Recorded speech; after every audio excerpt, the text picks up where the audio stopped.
The first three questions ask us to differentiate three different functions. The first is a product, so we use the product rule. The second is a quotient, so we use the quotient rule.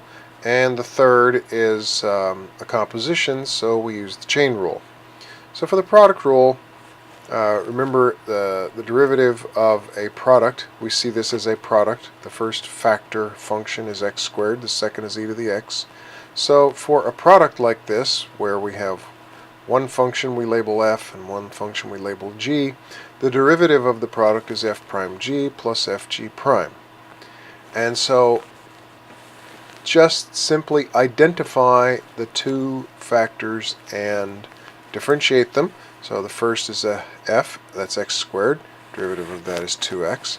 Second is e to the x, and so that's our g, and the derivative of that is e to the x, and so you just, it's just, derivative is the same as the function. So then you just substitute these in to these places. F prime is 2x, g of x is e to the x, plus f, which is x squared, f of x, which is x squared, and g prime of x, which is e to the x. And so you see all that right here. And that's all there is to the first one. You just have to remember, or better yet, have on your formula sheet the derivatives of e to the x, and then in this case over here, natural log of x. So so this function will be a quotient. You'll have a function in the numerator and one in the denominator. It's a very simple function in the denominator. It's just x. It's just the identity function. That's what that's called. And so we identify the top function, the numerator function, as f of x, capital F of x, and the denominator as g of x.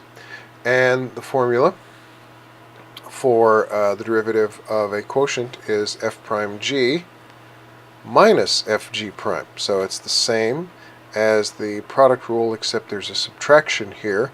And then in the denominator, all you do is square the g of x, square that denominator.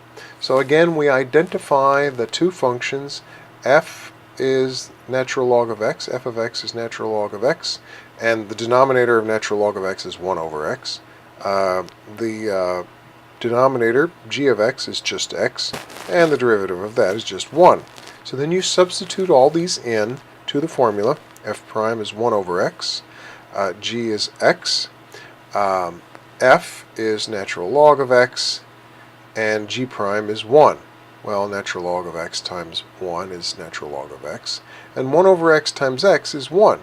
So that's a pretty simple numerator after you simplify. And then the denominator is x, and we square that, so that's x squared. And so there is your derivative of that quotient. Now in this composition, we see that x cubed minus x is the inner function, and these are the things you have to do to use to apply the chain rule.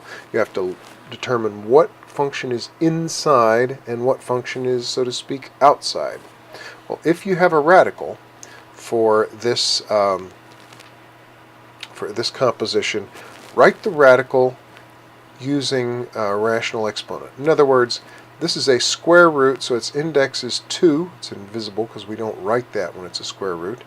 And so we write that as this expression, x cubed minus x, the whole thing, which is why we have parentheses, raised to the 1/2. Then, to differentiate this, we differentiate the outside function and leave the inner function alone for the moment. Then we differentiate the inside function and multiply it times that derivative of the inside. And so I've used some symbols here that I hope will be helpful.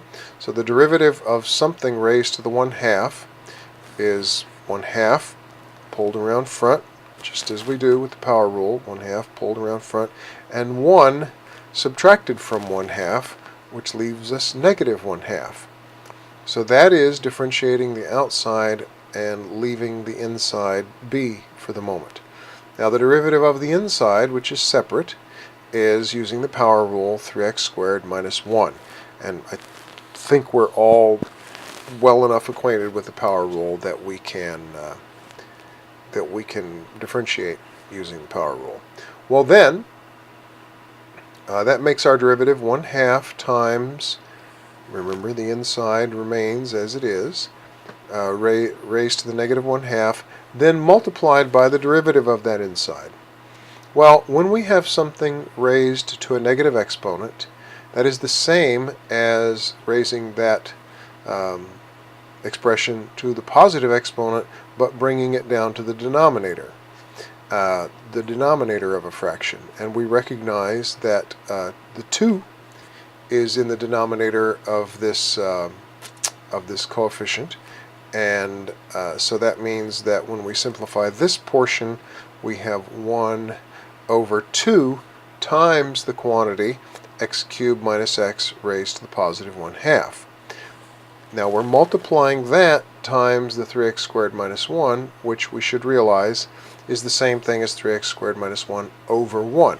So when we multiply all three of these together, the 3x squared minus 1 is in the numerator, and the 2 times the quantity x cubed minus x raised to the positive 1/2 is in the denominator. Now if you get this far successfully, and this is a perfectly good answer, you do not need to change that. But if you really want to, you can write this x cubed minus x to the raised to the 1/2 back as the radical, as use a radical instead of a rational exponent. So this is 2 times the square root of x cubed minus x.